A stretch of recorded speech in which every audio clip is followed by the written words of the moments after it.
हमने जो 24 तारीख का ऐलान किया था, पिछले महीने की 28 तारीख को हमें परमिशन दी गई थी दिल्ली पुलिस की जानिब से। और इस दौरान हमारे लोगों ने हमने बहुत मेहनतें की, लोगों को समझाने का काम किया, अखराजात करते रहे। और ख़ास तौर से ये बताया गया कि लोगों को अमन और शांति के साथ आना है और सच्चे हिंदुस्तानी मुसलमान की तरह आना है, कानून के दायरे में रहना है, कानून किसी भी कीमत पर अपने हाथ में नहीं लेना है। लेकिन ऐन वक्त पे मेरी परमिशन कैंसिल कर दी गई। अब इतने अखराजात, इतनी मेहनतें, उनको सब्र किया जा सकता है, लेकिन लोगों के जो जज्बात हैं, लोग जो अपने गम गुस्से का इजहार करना चाहते हैं, मैं ये चाहता हूँ कि अंदर अंदर जो लावा पनप रहा है, किसी सूरत से उसको निकाला जाए, वरना किसी वक्त ये विस्फोटक स्थिति बन सकती है। क्योंकि एक पक्ष को खुली छूट है, वो जो चाहे कह सकते हैं, जो चाहे कर सकते हैं।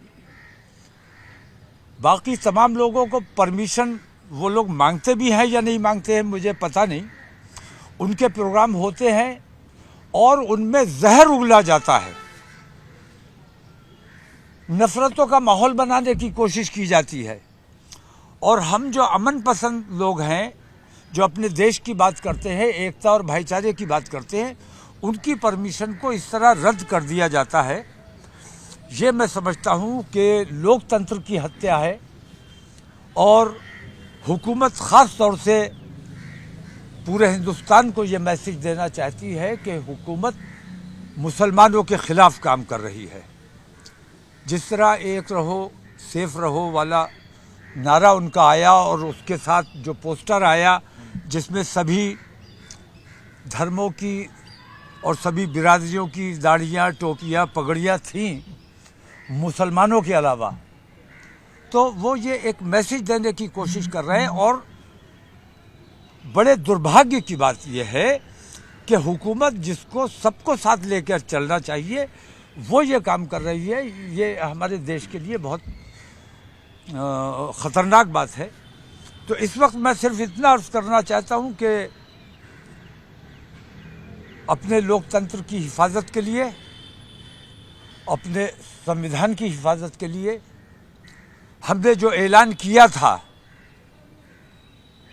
अगरचे पुलिस ने हमारी परमिशन को रद्द किया है, लेकिन हमने जो ऐलान किया था, हम बहरहाल रामलीला ग्राउंड पहुँचेंगे।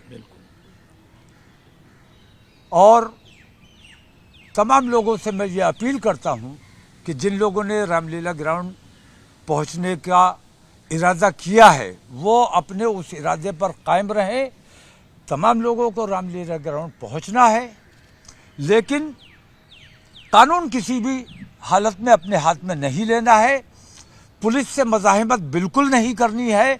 पुलिस जहाँ रोके वहीं पर रुक जाएं, वहीं पर बैठ जाएं। और 5 बजे तक का टाइम मैंने मांगा है। 5 बजे तक वहाँ बैठकर दुरूद शरीफ का विर्द करते रहें और 5 बजे के बाद अपने घर उसी अमन और शांति के साथ वापस चले जाएं। पुलिस ने मेरे साथ जो ज़्यादती की है, मैं सिर्फ इतना कहना चाहता हूँ कि पुलिस की अपनी कोई गलती नहीं है। गलती हमारी सरकार की है। अंग्रेज़ों का बनाया हुआ पुलिस मैनुअल आज तक वर्क कर रहा है। उस वक्त अंग्रेज़ों की पुलिस हिंदुस्तानियों पर, देश प्रेमियों पर लाठियाँ चलाया करती थी, गोलियाँ चलाया करती थी। और तब से आज तक पुलिस का यही रवैया है कि सच्चे हिंदुस्तानियों पर, देश प्रेमियों पर लाठियाँ और गोलियाँ चलाई जाती हैं। जब तक पुलिस का नया मैनुअल जो बनाया जाना चाहिए वो नहीं बनाया जाएगा, इसी तरह देश प्रेमियों पर हमले होते रहेंगे और देश प्रेमियों के साथ ज़्यादती होती रहेगी।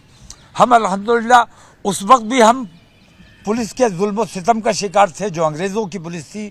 आज भी हम पुलिस के जुल्म सितम का शिकार हैं, लेकिन पुलिस से हमें कोई शिकायत इसलिए नहीं है कि हुकूमत बेईमान है और हुकूमत ये ज्यादती सच्चे हिंदुस्तानी जो अपने देश से प्यार करने वाले लोग हैं उन पर लाठी चलवाने का काम करती है, उन पर गोली चलवाने का काम करती है।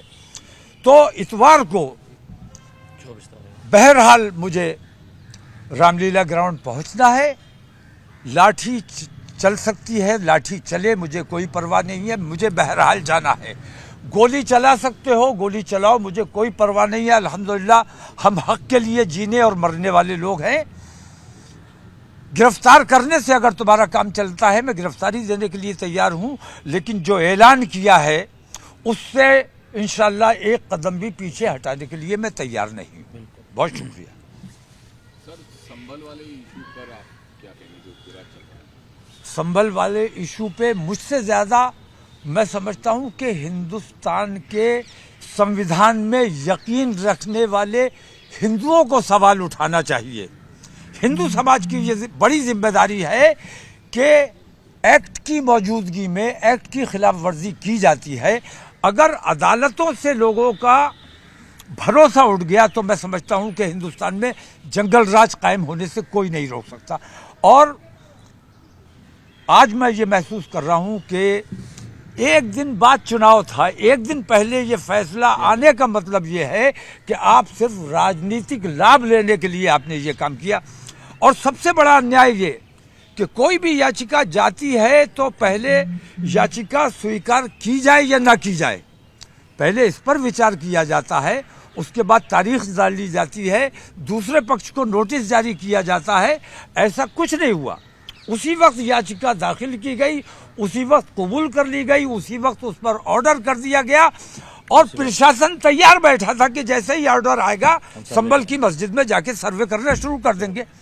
तो ऐसा खुला अन्याय हो रहा है। इस अन्याय के खिलाफ मेरे बोलने से ज्यादा जो अपने देश के संविधान में यकीन रखने वाले हमारे हिंदू भाई हैं उन लोगों को आवाज उठानी चाहिए। और सबसे बड़ी मीडिया की ये जिम्मेदारी है कि उन्हें ये सवाल उठाना चाहिए कि अगर न्याय पर से भरोसा उठ गया तो देश के क्या हालात हो सकते हैं। सर, एक और बात, बाबा बागेश्वर की तरफ से जो एक धर्म यात्रा निकाली जा रही है, इसमें उन्होंने कहा कि मुसलमान भी जो हैं उनकी यात्रा में शामिल हो सकते हैं, आना चाहें तो आए वरना भीड़ का। नहीं, ये तो एक देखिए, ये नए नए जो दुकानें खोल के बैठ गए हैं, मैं इन लोगों की किसी बात का जवाब देना नहीं चाहता। मैं एक बात कहता हूँ, हिंदुस्तान में जो मेरी मालूमात है, मैं ये जानता हूँ कि हिंदुस्तान के तमाम हिंदू समाज के लोग चारों शंकराचार्यों पर विश्वास रखते हैं और उनकी बात सुनते और मानते हैं, और अपने शंकराचार्यों की बात सुनना और मानना चाहिए। वो चारों शंकराचार्य जो राम मंदिर की प्राण प्रतिष्ठा हुई उससे भी, और इस जो नया हिंदुत्व नरेंद्र मोदी शुरू करने की कोशिश कर रहे हैं, जो असली हिंदुत्व है उससे हटाकर एक नया हिंदुत्व ईजाद किया है।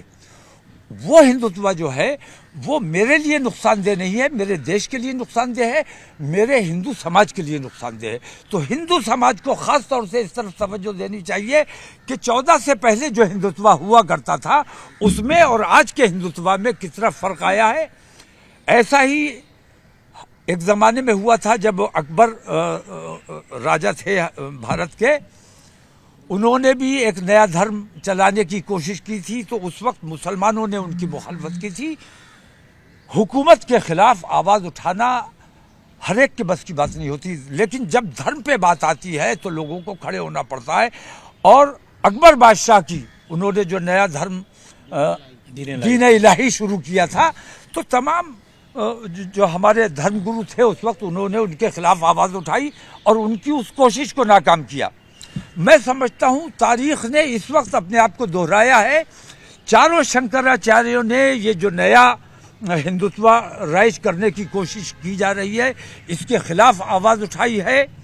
मंदिरों में प्रसाद के नाम पर अगर गाय की चर्बी खिलाई जा रही है, इससे बड़ा धर्म में मतलब किसी का धर्म भ्रष्ट करने का काम धर्म के नाम पर हो रहा है, तो सरकार को ये चाहिए कि धर्म का काम धार्मिक लोगों के हाथ में रहने दें।